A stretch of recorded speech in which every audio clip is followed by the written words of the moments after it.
সালাম আলাইকুম বন্ধুরা। তো বাংলাদেশের ভূমি ব্যবস্থা দলিল খতিয়ানে সবচেয়ে বেশি পরিমাণ ব্যবহৃত হয় এই একর, সাথে থাকে শতক, আর বর্তমানে জমির দাম বেশি বাড়ায় অযুতাংশ। তাহলে একর, শতক, অযুতাংশ এগুলো আমরা বুঝবো কিভাবে?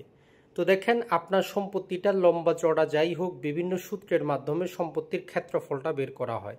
এর মাঝখানে আবদ্ধ ক্ষেত্রফল, সম্পত্তিটা আপনার বাঁকা তেড়া ত্রিভুজাকার অনেক প্রকার হইতে পারে। এখন বিভিন্ন সূত্রের মাধ্যমে যখন দেখা যায় যে এর ক্ষেত্রফল হচ্ছে 43,560 স্কোয়ার ফিট, তখন আমরা বলি যে আপনার 1 একর জায়গা আছে।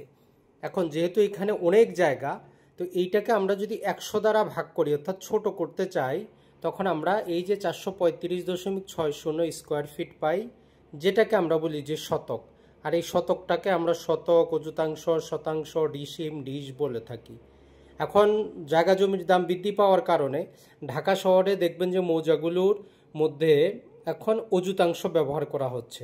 অযুতাংশ মানে এই যেটা 435.60 ছিল, এটাকে যদি আমরা 100 ভাগ করি, তখন আমরা মাত্র 4.35 শতাংশ সম্পত্তি পাই, যেইটা হিসাবে মৌজা রেট নির্ধারিত।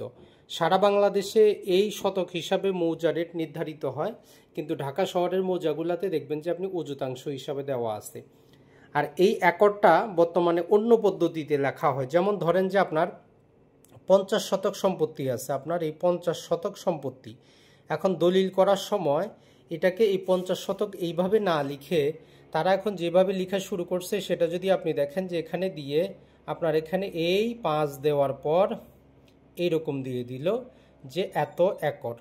তো পয়েন্টের পরে 5 থাকার মানে আপনি বুঝে গেলেন যে এটা হচ্ছে আপনার 50 শতক।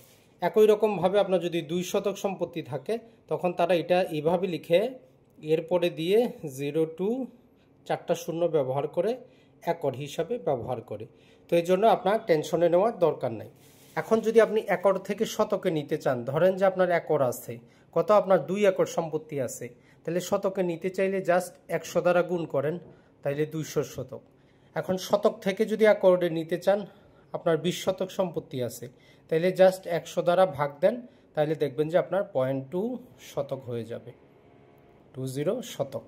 তো এভাবে একরে হইলে এই একর থেকে শতকে আনতে চাইলে গুণ দিবেন, শতক থেকে একরে নিতে চাইলে ভাগ দিবেন, এতেই আপনার কাজটা হয়ে যাবে। তো আশা করি কিছুটা হলেও বুঝতে পেরেছেন।